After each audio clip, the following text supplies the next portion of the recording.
I think it's very different if you're in the building with that assistant all the time. That's obviously a lot easier process. But if you're having to go to another building, the key there that I found is to have them type or print out whatever the last note was.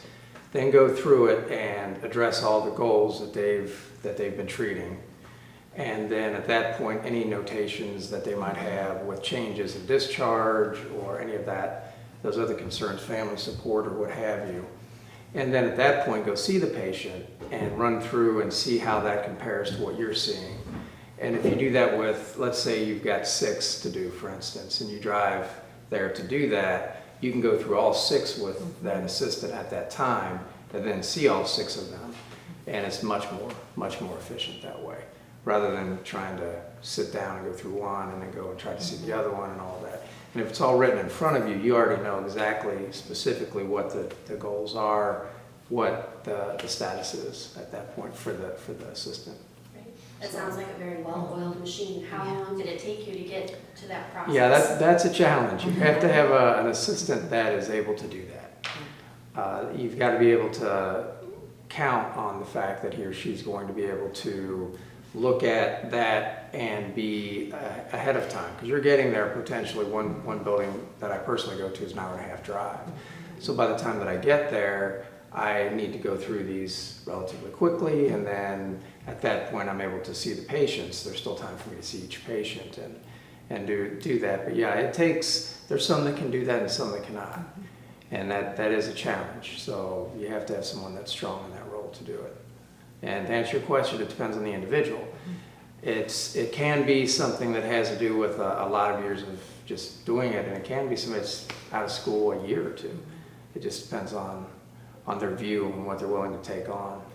But I think we're seeing a lot more situations where in buildings, especially smaller ones, where assistants are going to be there. They're going to be the primary caregiver at some point.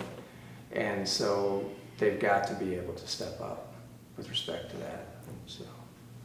And we'll have to be flexible and fine-tune. You know, you're a well-oiled machine with that, and we have to fine-tune things as Medicare changes happen all the time, or facility policy changes, or even a company policy on what's a requirement.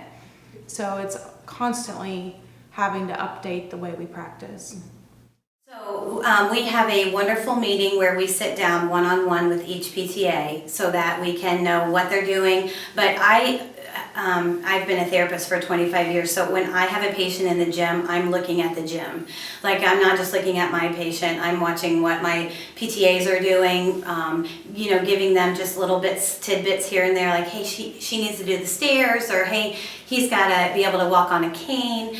So I try to do a good job of being a person who can manage multiple things at the same time. And then I try to read their documentation every day.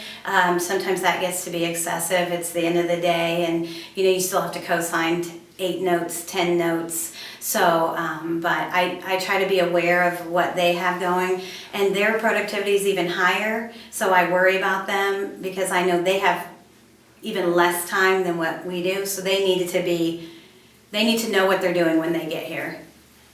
So, and then also I try to help them if they have a patient that they come to me all day long. If they have a patient who, say, can't get seen that morning, then I rearrange the schedule so that they can have patients that they can see, because they don't have the time in their schedules to not have a patient. So I try to rearrange their schedules if I can help them with that too.